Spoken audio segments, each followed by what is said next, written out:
I mean, a body shot with that still does 157 damage, so Gomnik's not safe from that. Neither is Super Evan. They have to be over that. You know, another full shield or anything can make them quote-unquote immune to an instant knockdown. The grappler, though, here from Nick, I would not be surprised if when they both feel ready, that grappler is going to be utilized to get all the way up on top of that big gray building that the opponents have always landed in. Yep. Try and get a drop down on him. He does have a trap as well. They're going to rotate away, actually, towards the basketball court. Maybe looking for more loot, because Nick doesn't have any shield. No shield yet means probably no push, and they're looking for any. I think that's exactly what they're thinking, right? Instead of pushing forward at the enemies, they're pushing away to try to see what they can get Nick. And there you go. Aiden drops a big shield, and he's got another grappler too. So 2 fully charged grapplers. And is that a grenade launcher too on the ground as well? Potentially, or maybe a tag. Oh, no. The blue tag? The blue tag shotgun. Sorry, there. I thought that was a grenade launcher. I need both to get look at reference in the match. Both teams may be opting to say, although TV and his teammate have picked up 2 eliminations, looks like the first pairs, only 98 players remaining. Here we go, Tempo, Jamok.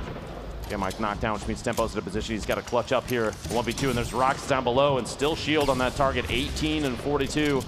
Still shield on the target. He's sitting on 26, a quick bandage, but he's not going to have time. His opponent's going for an aggressive push from above.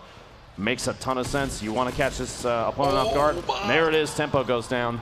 Razru and Bog stay alive and pick up 2 eliminations. I do have to give a shout out to Tempo though.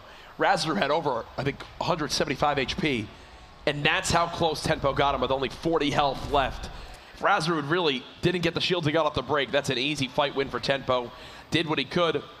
Just like that, Razru gets it. And yes, Evan and Gomnik, they just straight up left. It's a guaranteed third party based on the previous games, so they're saying, okay, we'll go somewhere else. It's not, like you said, it's not necessarily because of Nick and Aiden, which is an intelligent play there. Riser on Tomo having a top down on R7 and Scruples. The very southeast corner, quite a bit of metal here. A little bit of brick, a lot of options for backing out of knocking. Common assault rifle in his inventory. Rizar now knocked. You got to think this is not looking good. Cannot build. Cannot really defend himself. Not a lot of ammo left for R7, and there's a player with a sniper on top of the mountain. There goes Tomo. Scruples there with the elims. That's 2 elims for them, but there's already another team here already looking for another fight. Will they glide around in is the question. How weak do they think Scruples and R7 are? Well, it depends on what kind of visual cues they saw. If they saw a shield break from that distance, which you can see it, maybe you're not close enough to hear it, but you can see it. If they saw that, it wouldn't surprise me if there was a push. Scruples having no shield now. R7 still sitting on 20 there. It looks like it might not be happening, which maybe that's a good call. At this point, Jack, pushing in, you could potentially put yourself relatively far outside the zone if they don't have enough materials to build back up on top of this hill. It's J-Love and Germ up there. No shield between the 2 of them, but yeah, that's semi-auto sniper rifle, 10 rounds, and a heavy shotgun. Single trap, 610 on the materials, quite a bit with 89 left, but it's not going to be enough by the end of the game, so they can't stay up here forever. Nope. No teams right now currently alive with 3 eliminations or more. Mowgli lost Sorn at some point here. Going for the snipe. Oh. Goes for it. No shield on that target. He's going to go for the repeat. The grenade. Basically a perfect throw there down to 4 HP. Mowgli's going to panic a little bit and gets caught off guard by Payne. Payne with perfect grenades right there. Look at Payne's materials already. This early into the game, he had maxed wood and even more metal and brick alongside it. Looks like Bumpa here was just dropped some loot from the heavens, and it looked like from the elimination he got. And with more loot on the ground there, I think Bumpa and Balla just got 2 eliminations, so solid start from them as well, as they're going to heal on up. But you take a look at their materials compared to Payne's, and they're not even in the same ballpark. Pretty big value campfire there. Going to top him off. Balla should get relatively high. Actually, he should max out. There were a couple bandages on the ground. Wouldn't surprise me if those were used quickly. No shield for Bumpa just yet, but he does have a full charge grappler. Blue AR on the ground there. Maybe a pass off the Balla as he's getting ready to move out of that campfire. Kind of surprises me, though, that sitting on that campfire right now, they're exposed healing to the north and west side. If somebody has a bead on them from a distance, one heavy sniper shot could make or break that duo. Now, this is Dusty. That was 2 teams bunkered up right next to each other in smelling distance almost. Fuzzy and Enigma, no reason to rotate out just yet. They don't have to go for some crazy movement. Maybe they'll even get lucky and get kinged at the circles on the east side, but they're very close still. Punisher and Tendons are split. If Fuzzy and Enigma try and take advantage of that and push on Tendons, it could be a tough situation to come back from. Pretty decent kit, a ton of materials, 814.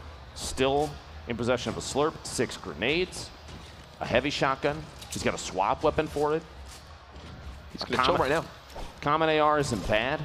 You just tap fire at distance. Very accurate players, so we'll take advantage of that. But there's a full view of every team left. A crate sitting by itself there, just northwest of Leaky Lake, and another one at Viking Village. I don't know. I'm hoping that whoever that is up there, hopefully they realize that they're both alone and right next to a crate, Jack. They're worried it's bait. You know that feeling. Absolutely. There we go. Fuzzy and Enigma deciding to make a move here. Materials gathered over 1,000 wood. Very little brick. Doesn't surprise me based on the location they dropped, and quite a bit of metal. There are pieces of metal from when the meteor landed in the crater that are now inside kind of the amusement area of Dusty. Those are good opportunities to harvest a ton of metal simultaneously. Nibs and Korea to fight. You got to think that this looks like Zoof's fight to win. Crota just staying alive for a second, looking all around. Zoof, so much HP compared to his opponents here. Matching the builds, beautifully done, no hesitation. He wants to edit on in here. Can he hit the shot? He does. There goes Nibs. Wondering where the teammate is. It will wind up being Korea on the other side.